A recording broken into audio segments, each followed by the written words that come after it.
Hello friends, আশা করি আপনারা সকলে ভালো আছেন। আজকে একটি নতুন ভিডিও নিয়ে চলে এসেছি আপনাদের এই চ্যানেলে। এই মুহূর্তে আমি আছি সারাফুলি স্টেশনে। হাজার হাজার শিব ভক্তদের ভিড়ে বারংবার কেঁপে উঠছে এই পুণ্যভূমি সারাফুলি স্টেশন। সেই সঙ্গে বাকের গর্জনে এই বছর চতুর্থ রোববার চারদিক কম্পনময়। এক একটা ট্রেন থেকে নেমে আসছে হাজার হাজার শিব ভক্ত পুণ্যার্থীগণ।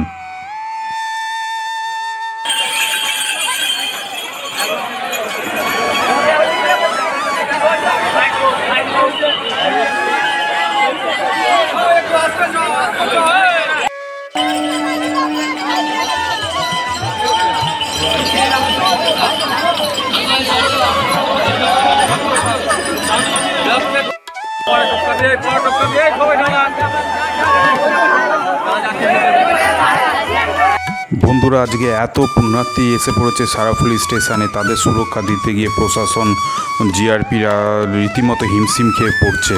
দেখতেই পাচ্ছেন আপনারা এই মুহূর্তে ছবিটা কি ভয়ঙ্কর। এর মধ্যেই চলছে ব্যবসা বাণিজ্য, ব্যাগ বিক্রি করা বিভিন্ন কিছু, যেটা এই তারকেশ্বর যাওয়ার পথে কাছে লাগে। এই মুহূর্তে তার এসে সারাফুলি স্টেশন উপর থেকে ভিউটা দেখাচ্ছি। একটা ট্রেন এসে কত লোক মানুষ নামছে, দেখতে থাকুন কি ভয়ঙ্কর অবস্থা। বন্ধুরা, যারা এর আগে জল ঢালতে এসেছেন বা সারাফুলি আশেপাশে থাকেন তারা তো এই ব্যাপারটা ভালোভাবেই জানেন, কিন্তু যারা আসেননি বা কোনো দিন বা আসবেন তাদেরকে বলে রাখি, সারাফুলি স্টেশন থেকে নেমে একেবারে পূর্ব পাড়ে রেলগেট আছে, রেলগেট ধরে কিন্তু যেতে হয় নিতাই ঘাট। নিতাই ঘাট হচ্ছে সেখানেই যেখান থেকে পুণ্যার্থীরা স্নান করে বাবাধামের উদ্দেশ্যে রওনা দেয়। আপনাদেরকে একটু দেখানোর চেষ্টা করছি। আপনারা দেখতেই পাচ্ছেন দূরে ওই ট্রেনটা যাচ্ছে, তার মধ্যে দিয়ে লোকজন পাস হচ্ছে।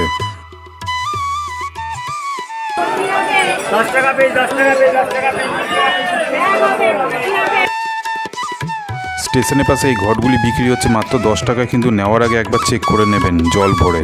পাক তৈরি করতে যেমন ঘট লাগে তেমনি একটা রিসেও লাগে, লাঠিও লাগে, সেটার দাম কিন্তু 5 টাকা করে বিক্রি হচ্ছে।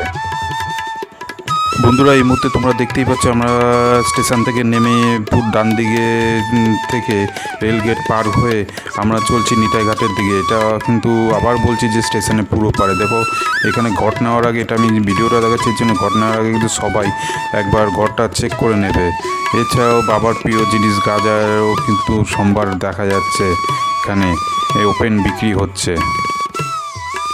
এই 37 কিলোমিটার পথ অতিক্রম করার জন্য নি ক্যাপ, সুন্দর সুন্দর বাবার ছবি দেওয়া ব্যাগ এবং মোবাইল রাখার জন্য অত্যন্ত জরুরি ও প্লাস্টিক কভারও পাওয়া যায় এখানে।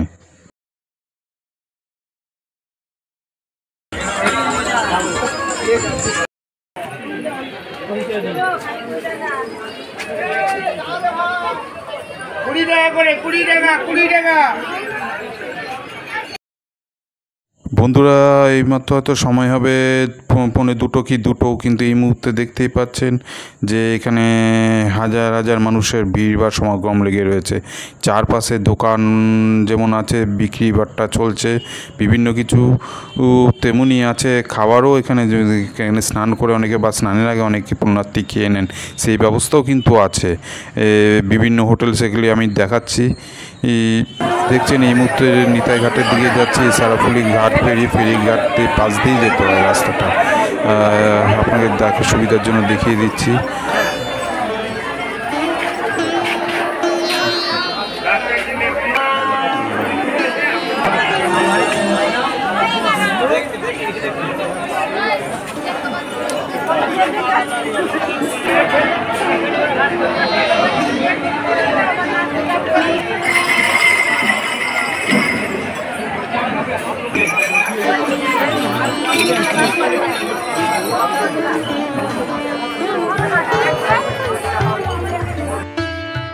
একদিকে যেমন পুণ্যার্থীর ঢল নেমেছে, তেমনি আগেই বলেছিলাম এখানে খাওয়ারও সুবন্দোবস্ত আছে। অবশ্যই পয়সা দিয়ে খেতে হবে সকলকে।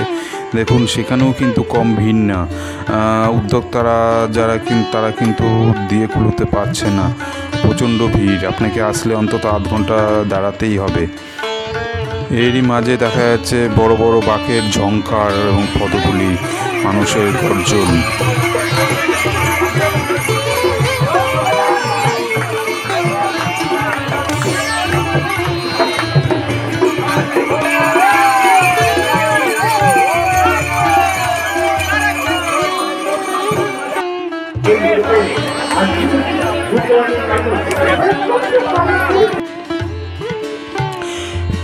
সারাফুলিতে নিতাই তীর্থ ঘাট ছাড়াও আরও অনেকগুলি ঘাট আছে, সেখানেও কিন্তু পুণ্যার্থীদের বা জলযাত্রীদের ভিড় লেগেছে। এরকম একটা ঘাট মুখার্জি ঘাটে আমি এইমাত্র প্রবেশ করেছি।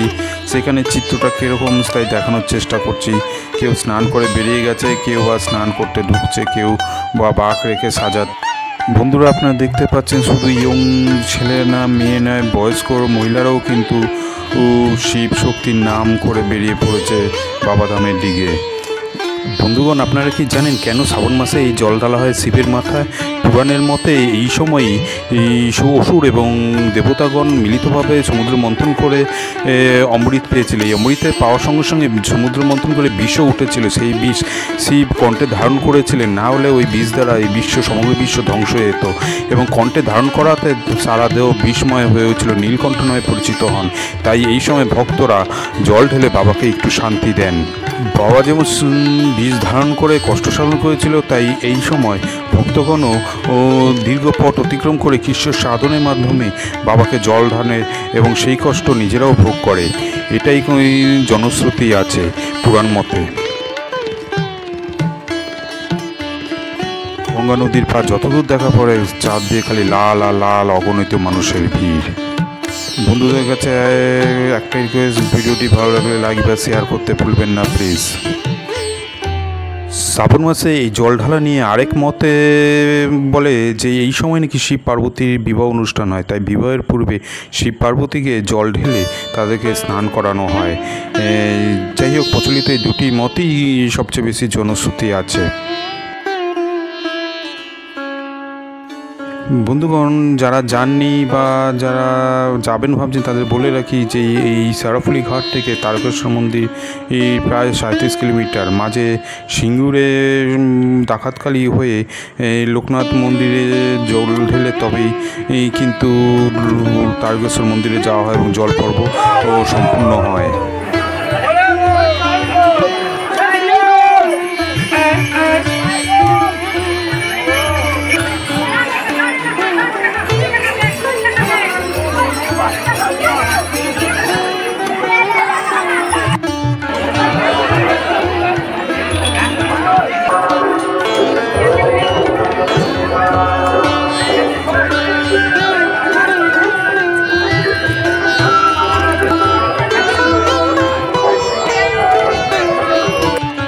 বন্ধুরা, যারা আসেননি তাদেরকে বলে রাখি, যখনই এখানে আসবেন এখানে বিখ্যাত মা কালী মায়ের মন্দির, নিস্তারিণী মায়ের মন্দির অবশ্যই দর্শন করে যাবেন। এই মা জাগ্রত মা, এর আশীর্বাদ নিয়ে তবেই আপনি কিন্তু বাবাধামের দিকে উঠতে রওনা হবেন। এটা এখানকার জমিদার বাড়ির এক কালী মন্দির।